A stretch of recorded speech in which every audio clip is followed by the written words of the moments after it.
Hello everyone, and what is going on? It's Sensei Pink, and I'm coming back to you guys for my review on Lower Olympus episode 112.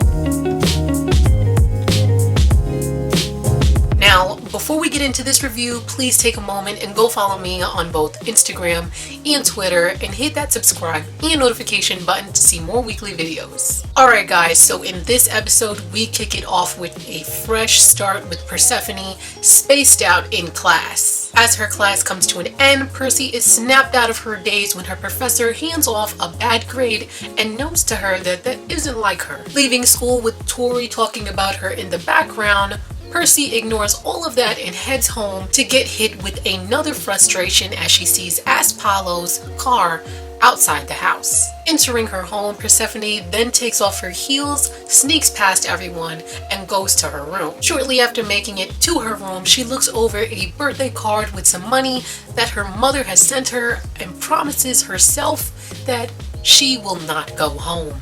Moving along, Percy is now asleep and begins restlessly tossing and turning until she wakes up annoyed and frustrated that she can't sleep, and obviously she's annoyed and frustrated with her life. Sinking to the ground in frustration, Percy looks at her hands and wonders whether or not she should do the pat, which she curiously does the double tap, and after a moment she thinks that it didn't work. To her surprise, as Percy gets up, she is surprised when Hades tells her that she summoned him correctly. After some cute chit chat between them, Hades questions Percy on if she's alright since he hasn't seen her since the kiss. Persephone then opens up and tells Hades that she hasn't been feeling well and summoned him so that he can stay beside her as she sleeps. Now with the two of them in bed, Hades questions Percy on how she felt about the kiss since we all know how that ended. Persephone then goes on to explain to Hades that she loved the kiss, maybe a little too much that she got so excited that she began to feel scared of those feelings and her body reacted in a way that she didn't expect. After clearing that up, Persephone then apologizes to Hades for being weird, but our blue boy makes a beautiful black butterfly and tells her that she isn't that weird. We then end off this episode with Persephone adding two little pink butterflies to Hades' little black one while telling him that she's really glad that he's there. Now guys, there is just one single word to describe this episode, and that is wholesome. Wholesome. Like, I really do feel bad for Percy because she sort of is just like going through a lot this episode mentally.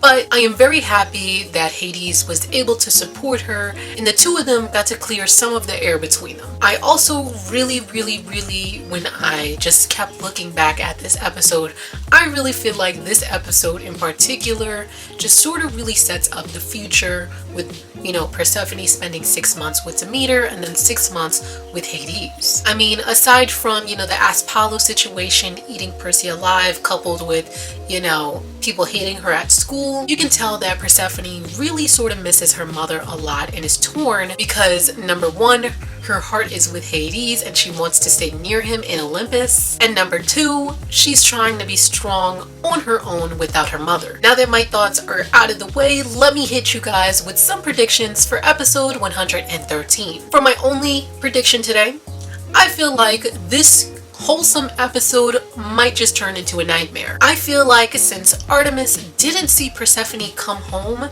she might just go in her room to see if she's there, or, you know, just thinking that she's not there to grab something and might just red-handedly catch the two of them all snuggled up. Or since we found out, like in episode 91, Artemis's pure Olympian body burns by looking at Hades, or, you know, maybe when she's near him. So maybe she's going to know that he's there because she's gonna be in her home and be like, why am I burning? Well, that's it for today, guys. Let me know, what do you guys think is gonna happen in the comments below. Make sure that you go follow me on both Instagram and Twitter, and make sure that you smash that like button if you enjoyed watching. And lastly, guys, make sure that you hit that subscribe and notification button to see more of me, Sensei Pink.